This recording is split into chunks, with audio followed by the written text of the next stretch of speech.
And so when people read my resume and talk about me being at BET or me running the youth and college division of the NAACP or me doing this, me working with Russell Simmons, or me doing this or that, none of that stuff really matters. Because I started out right where you were, as a pissed off college student in Ohio at a university that wasn't nobody really thinking about, that was not an HBCU. Hi, I'm India Foster, playing for the Panther, and I'm here at Spit Knowledge with Mr. Jeff Johnson. How are you today? Good, India. You? I'm great. Good. Okay, so of course the first memory I have of you is being Cousin Jeff on Rap City, and I just remember you being, having a lot of positivity, bringing a message and awareness to the community.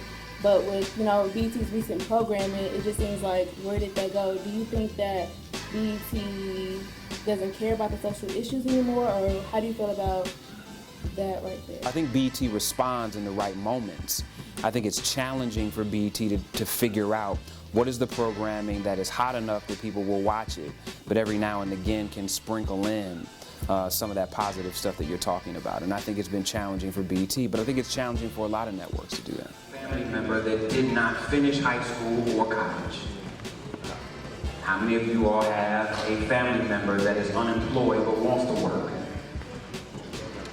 How many of you all know somebody that got a baby with somebody they don't even like? What advice would you give students like me who feel like, we want to be that change and encourage, students, but feel discouraged because we feel like some people are in our age group just don't care? Every generation don't care. What makes leaders leaders is that they are more concerned with actualizing their vision than they are of what somebody else thinks. And so people talk about wanting to be leaders, but they don't really understand what that means. Leaders are not people that decided, I'm gonna lead a bunch of people somewhere. Leaders are people that said, I want to see something that doesn't exist, and I'm gonna move to make it happen.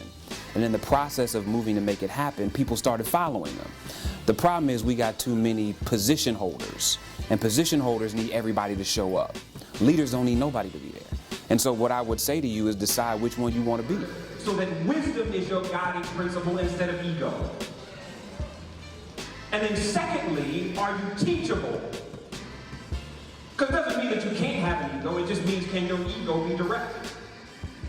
Because people whose egos can't be directed always get in their own way.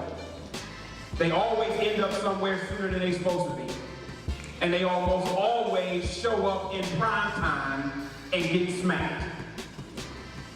Because when you're driven by ego, oftentimes your talent will get you in a room your character isn't prepared for. With the upcoming election in 2016, what are 3 things that you think college students need to know about voting?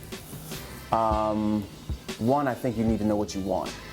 So I hear people tell people all the time, just go vote. I think that's a bunch of nonsense.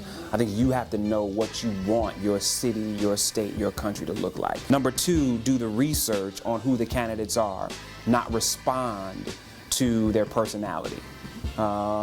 People have gotten their asses destroyed voting for people who they liked, but who didn't have their interest. And then 3, mobilize as many educated people to the polls as possible. So registering people and taking them to the polls if they're ignorant is almost as damaging as people staying at home. What are they going to see?